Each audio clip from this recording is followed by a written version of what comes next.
You have come here not by accident. There is no accident in the psyche's silent pilgrimage. Something inside you, ancient and intuitive, has been pushing at the walls of your identity, urging you to question the mask you wear and the smiles you offer, like sacrifices at an altar that has never blessed you in return.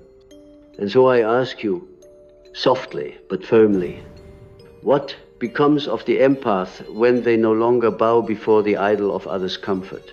Let me tell you now, when the empath stops pleasing everyone, the archetype within them begins to awaken, not the persona, the carefully crafted social garment tailored from childhood wounds and conditioned behaviors, but the raw, forgotten core, the self. The empath, you see, is often not born, but forged, molded not from light, but from necessity, a necessity to survive in an environment where feeling the room was safer than feeling oneself. This is the first rupture in the empath's illusion, realizing that their gift of sensitivity was not gifted. It was summoned, it was conjured unconsciously in response to danger. A child does not become empathic because the world celebrated their spirit, but because they had to intuit the unspoken in order to stay safe. So what the world praises in the empath, compassion, patience, intuition, is often merely the visible residue of their invisible wound, and that wound has a name. It is the wound of self-erasure. You see, for years, perhaps decades, the empath walks through life like a mirror without a frame, reflecting, absorbing, bending light for others. They become attuned to moods, to shifts in energy, to the tremble in someone's voice before they even speak. They develop the sixth sense, not because they are divine, though they often are, but because they were trained by trauma. When you grow up amidst emotional instability, you become fluent in the language of unspoken tension. You learn to detect storms in silence. You smile, you serve, you soothe, hoping that in doing so, love will remain. But love, true love, cannot be earned through sacrifice. And the moment the empath realizes, this is the moment the truth begins to rise from the deep. At first, it comes quietly. A strange unease when saying yes again, a fatigue that sleep cannot repair, a sensation of betrayal, though no one has betrayed them but themselves. Then the dreams begin. The psyche, no longer satisfied with the lie, stirs beneath consciousness and brings forth images. The empath drowning in water, running through collapsing houses, being chased by a faceless crowd. These are not nightmares. They are messages. The house is the structure of your false self. The drowning is the loss of boundaries. The crowd is the multitude of identities you've carried to keep others pleased. The unconscious speaks in symbols because it knows the soul does not awaken through logic. It awakens through recognition. So the empath begins to question, who am I when no one is looking? Who am I if I am not needed? What remains when I stop giving? This is where the pain begins. Because the answer, at first, is silence, emptiness, void. When one has spent their life constructing identity through pleasing others, the absence of that dynamic feels like death. And in a way, it is the death of the false self, the ego that believed love is earned only by erasure. But there is a secret. I want to whisper to you now a secret buried in the heart of shadow work. The void is not the end. It is the womb. The death you feel is not final. It is alchemical. The empath is being broken open, not to be destroyed, but to be reassembled by truth, to finally encounter the self, not the socially rewarded mask, not the empathic performance, but the primordial you that existed before the need to be needed. This awakening begins with rage. Yes, rage, not compassion, not forgiveness, but wrath, unfiltered rage. Because when you stop pleasing everyone, you begin to see the exploitation. You see how your gentleness was manipulated, how your silence was interpreted as agreement, how your presence was demanded, but your needs dismissed. You see it not through a therapist's lens, but through the red gaze of a soul that has had enough. Do not run from this anger. It is not toxic. It is sacred. It is the fire that burns the codependent cords. It is the voice that says, no more. It is the archetype of the warrior rising in the empath for the first time, and it is terrifying for someone who has built their identity around peacekeeping. The emergence of boundaries feels like violence, but it is not violence. It is protection, and protection is not cruelty. It is self-love in its most primal form. Here, the empath meets the shadow. For years, they have disowned their anger, disowned their selfishness, disowned the part of them that wanted, hungered, ached. These qualities were buried, projected onto others, shamed. But now, as they stop pleasing everyone, the shadow returns, not to punish, but to integrate. The shadow says, I am your unmet need. I am your silent scream. I am your stolen boundaries, and I have been waiting for you. Do not fear the shadow. Fear the life you lived without it. You see, we cannot be whole without reclaiming the pieces we've disowned. And the empath's journey is not just one of compassion, but of reclamation. To remember, to call back every fragment of the soul that was offered at the altar of approval. Every time they said yes when they meant no. Every time they swallowed pain to make others comfortable. Every time they made themselves smaller to let someone else feel big. Each of these moments was a soul loss. And each of them must now be retrieved. This is not a quick process. It is not linear. The empath will grieve, not just others, but the illusion they once called love. They will mourn relationships that were built upon performance. They will outgrow circles that once felt like home. They will become lonely, not because they are unloved, but because they no longer fit the roles that kept them surrounded. And in that loneliness, something unexpected happens. Stillness.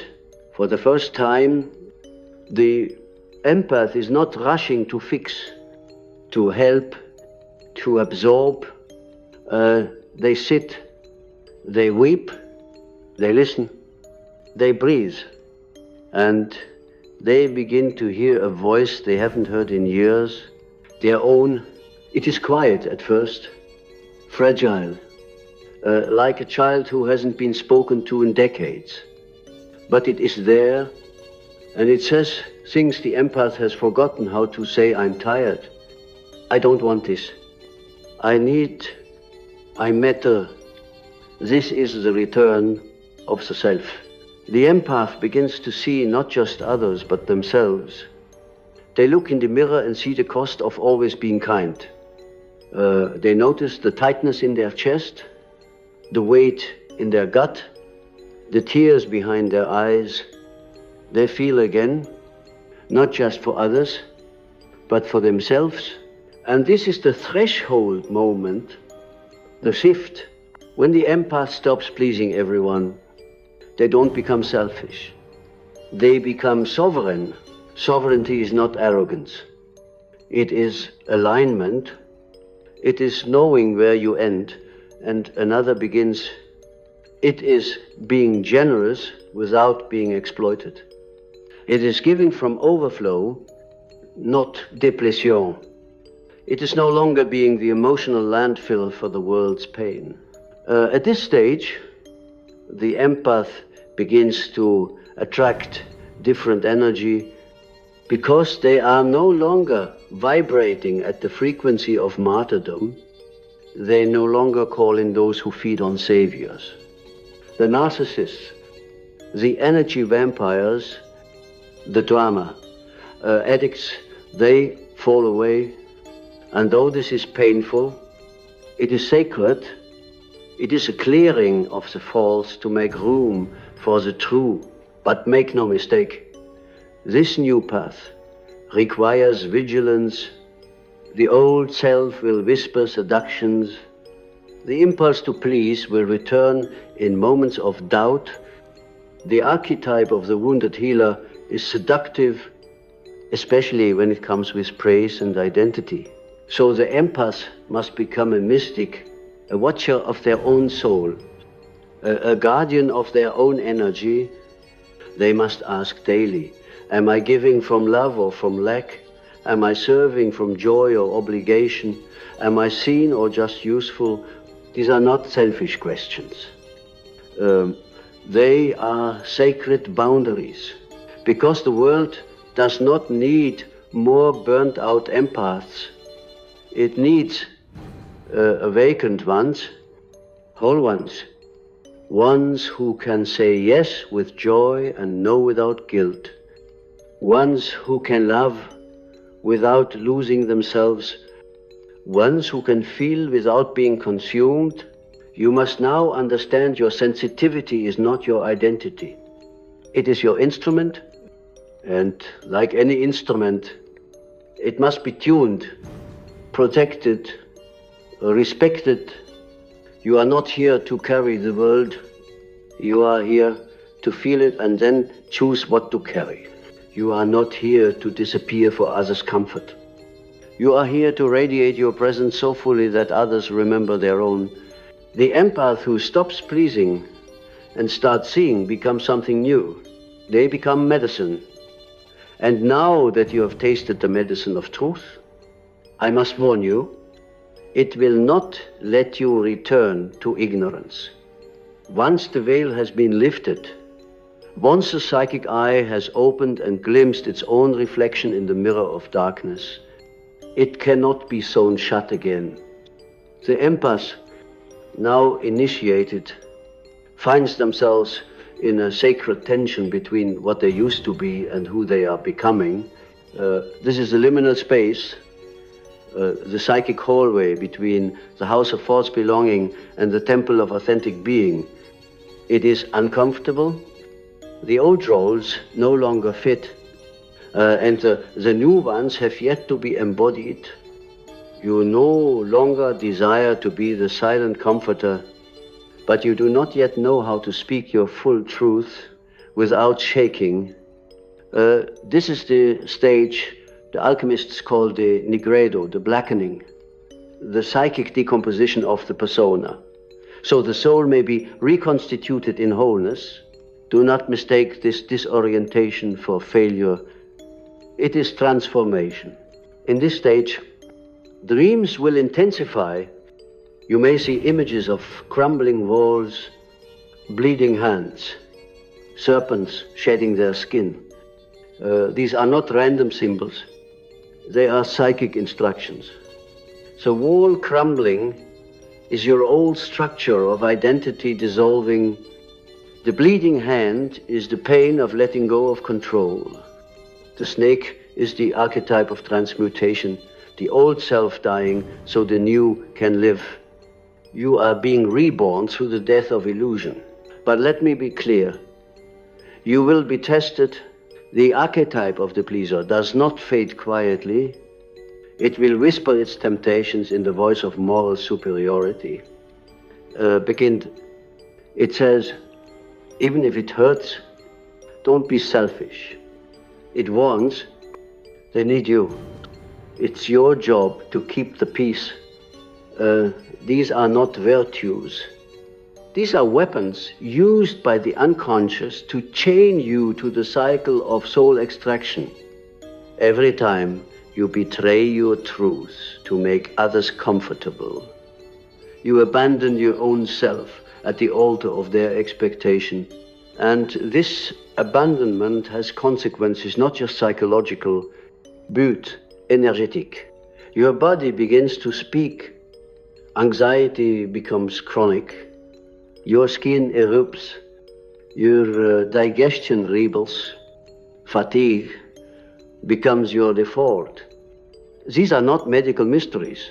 They are energetic protests. Your nervous system is tired of being hyper-attuned to everyone but you.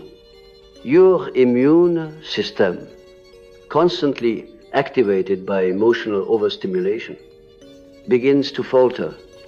This is a psychic bill the body presents after years of people-pleasing. But when you stop this pattern, when you dare to reclaim your energy, the body begins to heal. Slowly, subtly, the breath deepens, the jaw unclenches, the spine straightens. You begin to inhabit your body again, as if returning to a sacred temple, long left abandoned. You eat differently. You speak differently. You walk into rooms not to be liked, but to be real.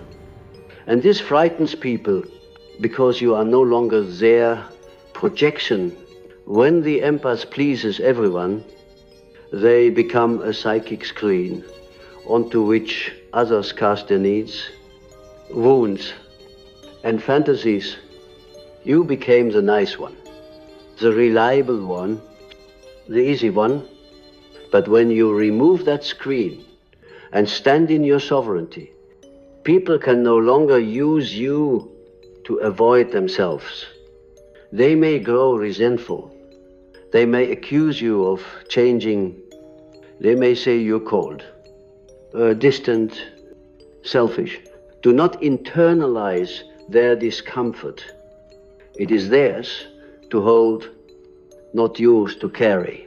You are not responsible for others' reactions to your boundaries. You are only responsible for your integrity. And this is where the true transformation deepens, not in the setting of boundaries alone, but in the ability to hold them with compassion and consistency, even in the face of guilt, manipulation, or abandonment. Let us now descend even deeper into the archetypal core of this metamorphosis. There exists within every empath a forgotten figure, the wild self. This is not the soft, intuitive empath. Most people recognize, no, this is the untamed, unapologetic, fully embodied essence that existed before domestication, before guilt was introduced, before love became a transaction. The wild self does not please its pulses with primal knowing. It feels deeply, but is not ruled by others' wounds. It does not ask for permission to exist. It simply is. To awaken this part of yourself, you must pass through the labyrinth of emotional ancestral inheritance. You must ask, who taught me that love must be earned? Whose approval did I beg for as a child? Who benefited from my silence, my compliance, my false light? These are not merely biographical questions. They are mythic, because in confronting them, you are not just healing your story, you are dismantling generations of psychic inheritance. You are ending the spell cast upon the feminine and the sensitive for centuries, that your worth is measured by how much of yourself you give away. This awakening is revolutionary. It is no longer enough to be nice. Niceness is often a performance. It is compliance dressed in politeness. It is silence masquerading as virtue. What the world needs now is not niceness. It is fierce empathy rooted in truth. Empathy that includes yourself. Empathy that is boundaried. Empathy that says, I feel you, but I will not abandon me. Can you feel the gravity of this shift? When the empath stops pleasing, they become a mirror, not of others' projections, but of others' shadows. Your refusal to self-abandon will expose their tendency to exploit. Your boundary will trigger their guilt. Your clarity will unearth their chaos. And so many will retreat not because you are wrong, but because they are unprepared to meet themselves in your reflection. But the few who stay, these are your true companions. They will not just take, they will see you, honor you, reciprocate. Relationships once marked by imbalance will either collapse or evolve. The ones who truly love you will adapt. The ones who only needed you will depart. This is not loss. This is sorting. And in the quiet aftermath, you will finally hear the frequency of your soul. Not the static of others' needs, not the noise of their demands, just you, your essence, your rhythm, your desire. This is what it means to see the truth. You no longer mistake attachment for love. You no longer confuse intensity for connection. You recognize manipulation dressed as dependence. You feel the difference between genuine intimacy and emotional extraction. You see it in the eyes, in the energy, in the silence. You have become the one who sees, and this vision extends beyond the personal. The empath who stops pleasing becomes a vessel for collective healing. Because now, when you give, it is not from emptiness, it is from alignment. When you help, it is not out of fear, it is from choice. When you serve, it is not for love, it is from love. This is sacred service, and it has power. Your aura changes. You no longer draw in the wounded who seek to siphon your light. You begin to attract those who carry their own light, those who meet you eye to eye, soul to soul. The frequency of your life elevates, not through striving, but through shedding. You lose the approval of many and gain the truth of yourself. Do you understand now why this path is not for the faint of heart? Why most empaths remain trapped in the cycle of pleasing? Because to break free, one must confront everything they thought love was. One must be willing to be misunderstood, rejected, even alone for a while. But in that solitude, the soul begins to bloom. You were never meant to be everyone's balm. You were meant to become your own medicine, and from that healed wholeness, radiate a light that reminds others of their own, not by saving them, not by fixing them, but by being so fully yourself that they remember how to come home to themselves. This is the empath, evolved. This is you becoming. The path you walk now is not upward, but inward, downward into the fertile dark where truth is not an idea but an experience. You are no longer here to be liked. You are here to be whole. And this frightens the part of you still addicted to being chosen. Yes, addiction. We must name it honestly. People-pleasing is not simply a trait. It is an addiction to validation, a psychic compulsion to merge, to fix, to smooth the edges of conflict, not because you are good, but because you are afraid. Afraid that without your usefulness, you are unworthy. Afraid that without your performance, you will be discarded. This is the wound of abandonment, wrapped in the costume of kindness. But beneath that costume, something stirs. A deeper self, one that does not beg to belong, but already knows it does. Not to others, but to existence itself. You were not born to fulfill others' unfinished emotional homework. You were not created to be an extension of someone else's unresolved inner child. You are a sovereign psyche, a unique configuration of archetypal intelligence, and your life belongs to you. The moment you realize this, not intellectually, but somatically, is the moment you reclaim your psychic throne. And do you know what happens when the empath sits on their own throne? The dynamic reverses. No longer do they orbit around others' needs. Others begin to revolve around the gravitational pull of their presence. Not because they manipulate, but because authenticity has a resonance.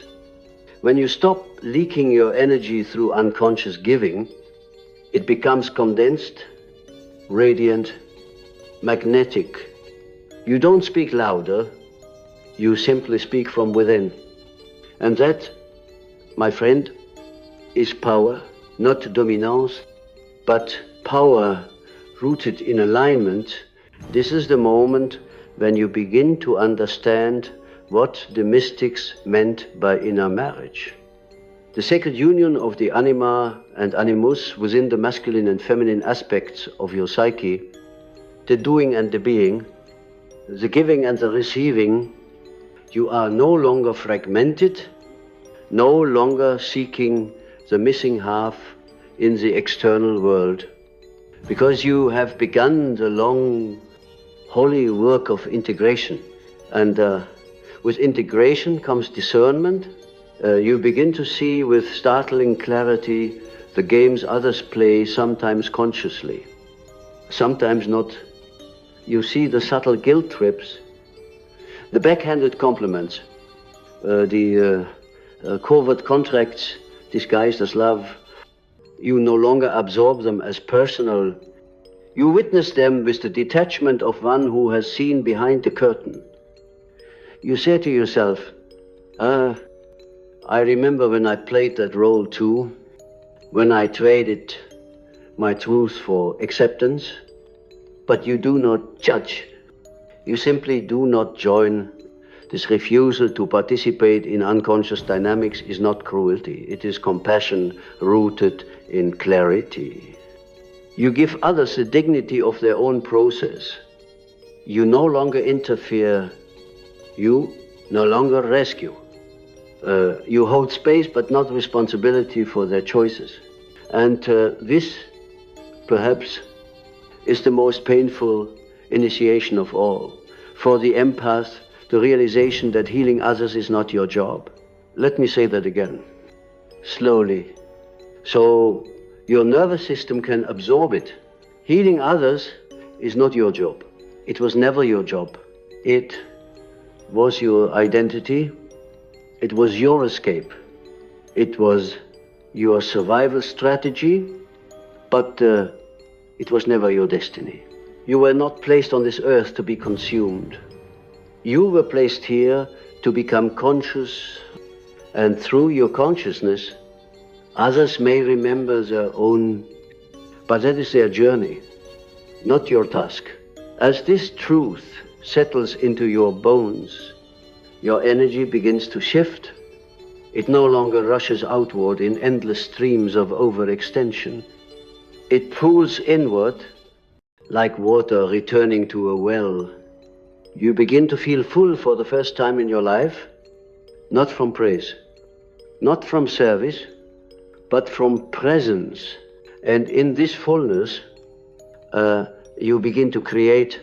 You write, you paint, you speak, you dance, you dream, you soul, once muffled by the noise of others' needs, begins to sing again. Not because you are finally free, but because you finally chose to be.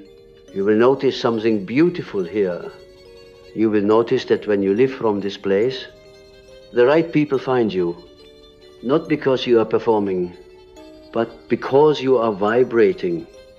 Authenticity is the ultimate beacon. It cuts through the static of codependency and draws those who are ready to meet you as you are. And those who are not will fall away. This is a pruning of your psychic garden. Some connections will rot, others will bloom, some will ghost, some will grow. Let them. Trust the intelligence of your transformation. Not everyone is meant to walk with you beyond this threshold. Some relationships were only ever meant to mirror the unhealed version of you. And now that you are healing, they no longer recognize you. Do not mourn this too deeply. Bless them, thank them, and continue forward. Because what awaits you now is not just self-knowledge, but self-embodiment. You are not here to simply understand your wounds. You are here to transmute them into wisdom, into art, into sacred service. You become what I once called a wounded healer, but with a crucial difference. You are not healing others to escape your pain. You are offering from the overflow of your wholeness. This is not martyrdom, it is mastery. You now move through the world differently. You are not afraid of saying no. You are not afraid of silence. You are not afraid of losing people because you are no longer afraid of losing yourself. This is the empath reborn, no longer the sponge, no longer the servant, no longer the secret sufferer, but a sovereign being who chooses connection without compulsion, who gives without depletion, who loves without losing themselves. You may still feel deeply, but you no longer drown. You may still care, but you no longer carry what was never yours. You may still help, but only when help is sacred, not self-sacrifice. And in this new way of being, you become an embodiment of a deeper archetype, not the empath, but the oracle, the one who feels not to please, but to perceive, the one who serves not to be loved, but because they are love, the one who has walked through the fires of self-erasure and emerged glowing with discernment, with vision, with power. The empath who stops pleasing and starts seeing does not lose their light. They finally learn how to aim it.